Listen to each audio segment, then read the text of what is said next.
saya Faris Mafatin dengan NIM 23100183. Saya akan menjelaskan pada malam ini tentang penemuan rokok elektrik pertama yang ada di dunia. Pada tahun 1963, sebuah paten diajukan oleh seorang warga negara di Amerika bernama Albert A. Gilbert untuk sebuah perangkat yang menyerupai rokok elektrik modern pada saat ini.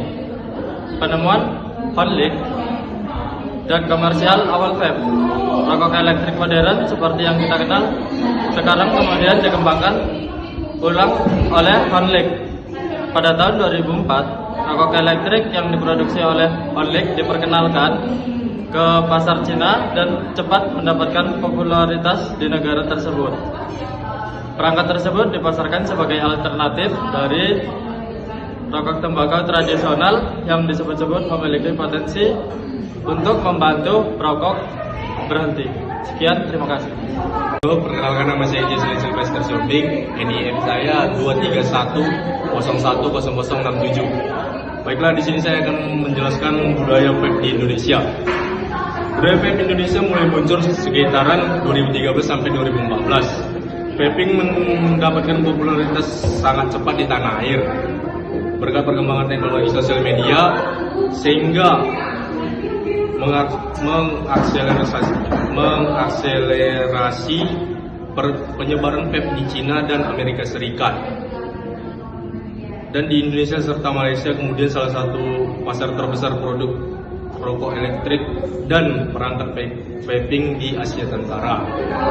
Munculnya beragam komunitas-komunitas vape juga menjadi pertanda bahwa vapers di Indonesia terus berkembang jumlahnya. Beberapa faktor yang berkontribusi terhadap pertumbuhan budaya vape di Indonesia antaranya: 1. Pengaruh media sosial. 2. Munculnya beragam perangkat vape yang trendy dan dapat disesuaikan selera penggunanya. 3. Budaya merokok. 4. Peluang wirausaha. Dan yang terakhir, kurangnya regulasi. Vapers Indonesia saat ini jumlah pengguna rokok elektrik di tanah air sampai dengan Juli 2022 diperkirakan mencapai 2,2 juta orang. Bertambahnya sekitar 40% dari total penggunaan tahun sebelumnya 2021. Pada saat ini terdapat sejumlah artikel yang menyatakan Indonesia sudah menjadi negara pengguna vape terbanyak di dunia, mengalahkan negara-negara Eropa hingga AS. Laporan perusahaan data pasar dan konsumen Statista bertajuk Statista Consumer Insight menunjukkan Indonesia merupakan negara pengguna rokok elektrik alias vape terbanyak di dunia. Tercatat 25% responden asal Indonesia mengatakan menggunakan rokok elektrik berbentuk pena pot system setidaknya sesekali. Sekian dari saya, terima kasih.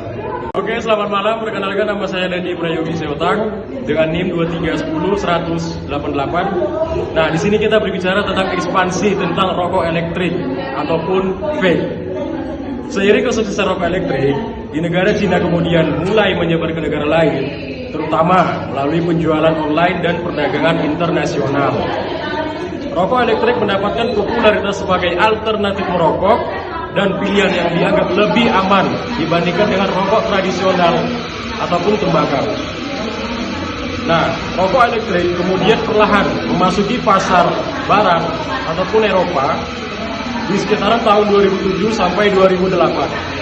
Berbagai perusahaan mulai memproduksi dan menjual rokok elektrik yang menyebabkan pertumbuhan signifikan dan industri vape ini. Bangkitnya budaya vaping di kalangan remaja Amerika pada awal tahun 2010-an.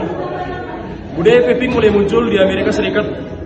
Toko-toko vape baru mulai banyak dibuka di berbagai tempat.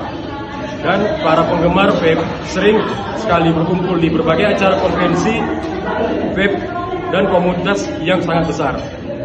Berbagai rasa baru telah dikembangkan dan muncul bermacam perangkat vape yang dapat disesuaikan atau dikustomisasi sebagai menambah daya tarik bagi banyak pengguna remaja saat itu.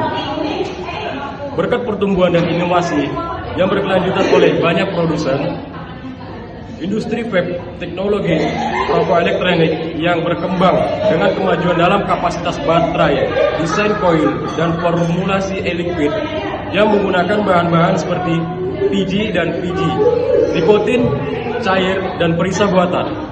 Dikembangkannya mode vape, memungkinkan pengguna untuk menyesuaikan perangkat vaping yang dipakai termasuk pengaturan ataupun setting yang digunakan demi menciptakan pengalaman mereka secara lebih personal sesuai selera masing-masing vapers. Sekian dari saya, bila ada kekurangan kata, mohon maaf. Perkenalkan, nama saya Priscilla Lumenggal, NIM 2310180, akan menjelaskan tentang rokok elektrik. Rokok elektrik atau rokok elektronik adalah sebuah inovasi dari bentuk rokok konvensional menjadi rokok modern. Rokok elektronik pertama kali dikembangkan pada tahun 2003 oleh SBT CO Ltd, sebuah perusahaan yang berbasis Beijing, Tiongkok, yang sekarang dikuasai oleh Golden Dragon Group Ltd pada tahun 2004. Ruyan mengambil alih proyek untuk mengembangkan teknologi yang muncul. Diserap secara resmi, Ruyan SBT CO Ltd dari nama mereka diubah menjadi SBT Ruyan Teknologi dan Development CO Ltd.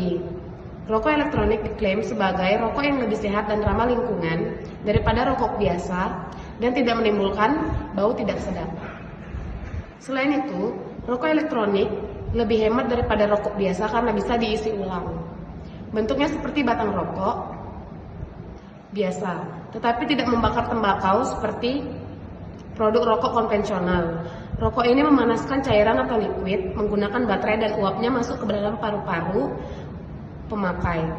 Produk itu dipasarkan dengan banyak nama, diantaranya rokok elektronik, e-sigaro, electro-smoke, green stick, dan smart smoker. Rokok elektronik dianggap sebagai alat penolong bagi mereka yang kecanduan rokok supaya bisa berhenti merokok. Alat ini dipasarkan sebagai alternatif yang lebih aman dari rokok tembakau biasa. Label health pun terpasang jelas pada kemasannya. Namun, hingga kini keberadaannya masih menuai kontroversi dan dianggap sebagian besar negara dianggap sebagai produk yang ilegal dan terlarang. Dikutip Consumer Advocates for Smoke Free Alternative, rokok elektrik memang sudah ada sejak tahun 1930. Bukti adanya rokok elektrik pada tahun tersebut berdasarkan sebuah dokumen berisi hak paten rokok elektrik yang diberikan kepada Joseph Robinson. Namun, rokok tersebut tidak pernah dipasarkan dan tak jelas apakah benda tersebut telah dibuat. Pada tahun 1960-an, Herbert A. Gilbert dianggap sebagai pencipta pertama sebuah perangkat yang mirip dengan rokok elektrik. Gilbert disebut telah menerima hak paten atas rokok itu pada tahun 1965. Akan tetapi, rokok ciptaannya tersebut gagal dikomersialkan. Ia tidak menyebut secara pasti kegagalannya itu, tetapi mengaitkannya dengan perusahaan-perusahaan yang mungkin telah mengomersialkannya. Nama vape lantas dipopulerkan pada tahun 1970, 1980-an hingga 1980-an oleh salah satu pelopor komputer Phil Ray. Dia bekerja sama dengan ahli fisika Norman Jacobson dan menciptakan variasi komersial pertama rokok elektrik. Mereka melakukan riset formal pertama untuk menciptakan alat penghantar nikotin. Tetapi, adanya kesalahan bawaan membuat alat itu tidak pernah menjadi teknologi yang menjanjikan. Meski prosesnya menemukan jalan buntu, kedua orang ini berhasil mempopulerkan kata vape. Sekian, terima kasih.